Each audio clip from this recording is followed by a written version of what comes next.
And hi, folks. You're watching and listening to Sipping Off the Cuff on Tequila Aficionado Media, all of our channels and networks. I'm Mike Morales here in sunny Southern California. That guy out there is Jay Silverman in Phoenix, Arizona. Jay, and I are continuing our never-ending pursuit of pie. This is pie tequila. It's so brand new. Around. Yeah, again, I nominated it for Brand of Promise and packaging. Very, very stylish packaging, very lifestyleish.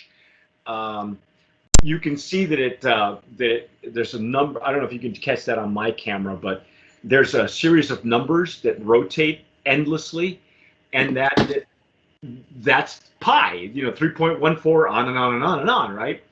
I'm very curious about this. This is rested for 3 months, so it's a light Reposado, and now it's and filtered into a Cristalino. Yeah, it's a Reposado Cristalino, which you don't get very often.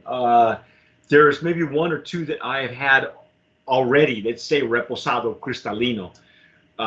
One that was actually quite well done. Oh, look at that. Wow. And this one, check this out. It has bubbles, and of course it has a safety pour. Okay, so the bubbles may be sometimes a safety pour will actually oxygenate on its way out, but it's not efficient. Right. There you go. I can see them. Yeah, see them on your camera. Pretty cool. Cool bottle.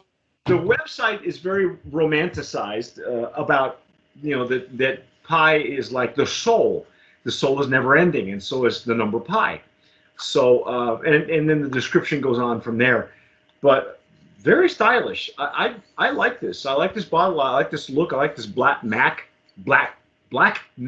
look. Say that real fast 5 times. It's got like almost like a nightclub feel to it for me. Yeah, bottle service. Nightclub rather than cantina, Yeah, there you go. What do you think, Jay? Is there like a slight tinge of color? Yeah, let me look at this color here. It's got a little golden straw color on there. Yeah, absolutely. Yeah, it does. The camera. And you know what? As far as Cristalinos go, yeah. See, it's going to be hard to see exactly, but I don't know if you can tell with the lights because I don't have much lighting going on in here. But well, I can tell, and I've got plenty of lighting. It's just not the greatest lighting in the world. But I think somebody turned lights out before, and I forgot to turn them back on. There you go. Spending money on the electricity. There we go. Let's put the light on. See. Yeah, like your air conditioning bills. I gotta kill you. Give me some shadows and shine me up. Okay. Yeah. But I get a little bit of a straw color. It's still very, very light. I mean, I could be wrong. It might just be 100% clear. But I'm getting a little straw. I see a little bit of straw. Very pale. So it's not crystalline. And to me, with a Cristalino, I like that. Yeah. That means that number one is we know where the distillery is, and there's no diffuser on site. But we also know that some of the filtering, some of the Cristalinos that are out there now that are filtered and made with a diffuser are crystal clean. All right. I like seeing a little bit of this because I think that I'm going to get a little bit more of the wood notes that way. Yeah. Well, with 3 months, you're not going to get a ton of wood, but you might find some. You might get that wood. I mean, it is going to be sitting in a barrel for a while, so. Yeah. See. And they use American white oak barrels, I think. Now, I like the nose on this one much better. There's a lot more alcohol coming through. It's not as sweet as that Blanco, so I'm not detecting any of the additional additives that you and I discovered, which I thought it was very pleasant. It kind of opened up in phases. It went from flowery to fruity at the end.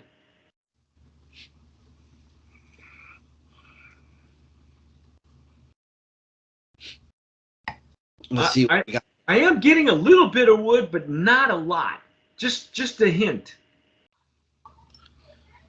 I'm kind of like getting the Blanco. I mean, I'm getting the Blanco a little bit. And what I mean by that is like similar aromas and profile to the Pi Blanco tequila that we tasted on our previous tasting. So you're I'm, getting I'm getting the similarities, with the tequila. Besides being in the barrel for 3 months, and my notes before were, it was a modern sort of approach with a little sweetness, a little cocoa, a little floral, a little citrus, and not as much on the agave for me, but very pleasant and approachable. Right. That's kind of how I would summarize it. So I'm getting that, and then this takes it a step further. They have the black bottle. I'm not getting the fruit and the lavender and the other aromas that I got on the Blanco. I'm not getting it here, and I'm not sure because it has. Is it a little muted for you? Because I do get it. It is a little tougher to find the aromas. Like it's a little more muted, I think. Yeah. But yeah. Let's give it a minute and see if it opens up in them. So what else do you know about this brand, Mike? It's pretty much a new brand that's been breaking into the U.S. market through Texas, and it's still brand very new.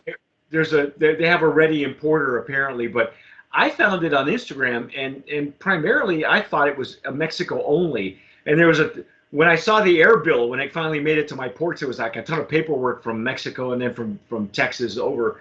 And I thought, wow, they really jumped through the hoops to get this to us. And the website doesn't give us a whole lot of information on the brand and the process. It's more of a lifestyle.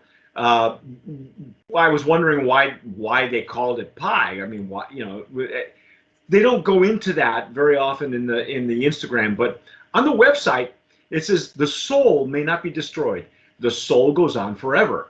Like the number pi, it is without cessation or conclusion. Like pi, it is a constant. Pi is an irrational number, and then it goes on and on from there. So I get the idea now, that it's a soul. It's an indivisible equation that perfectly expresses one thing, you. So it's a very that's clever. That's pretty abstract. But yeah, I know. I was going to say it. It's great marketing. I don't know. Whoever did their copy, he's got to be some kind of mathematician or something, right? He must have studied that. You can study pi. You literally can spend your entire life studying this number. Wow. I'm getting more citrus in it, but I'm getting everything. Never pondered it that deeply before. Me neither. But maybe after a couple glasses of this, you get to find the meaning of life, and you find the meaning of life, right? In a bottle of tequila. I say we try. It's that infinite pursuit of happiness, right? Right. Yeah. See, you already started. Okay, and on that note, let's have a sip. Let's dive in, shall we? Okay.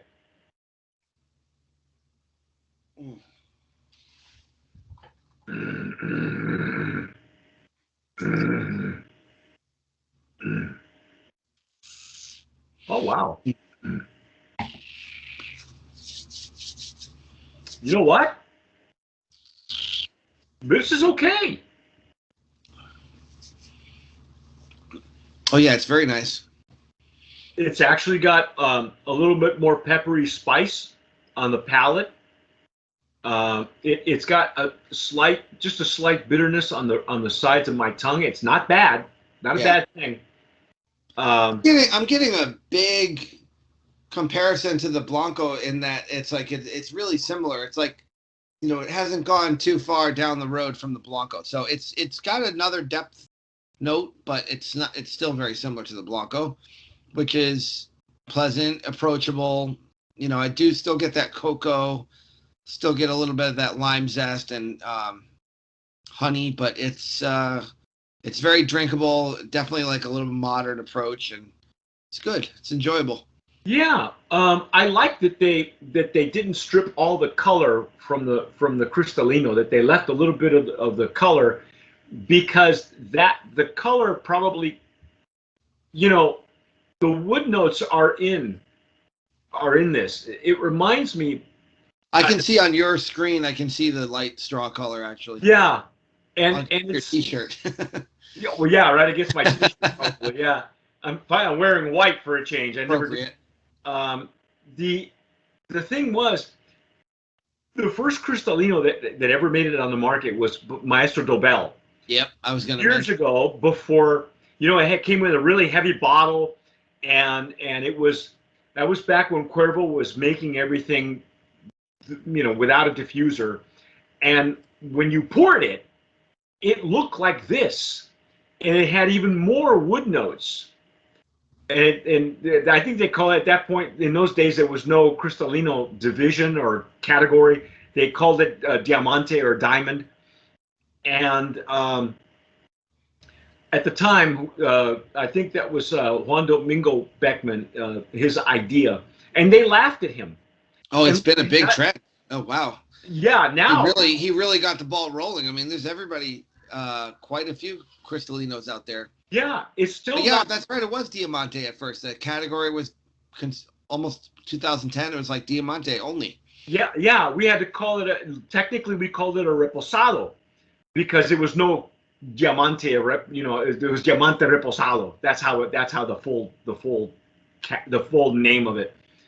And it was a hit. I took it to a party and women liked it because it still tasted a little bit like an añejo, Guys loved it because the oak heads loved it.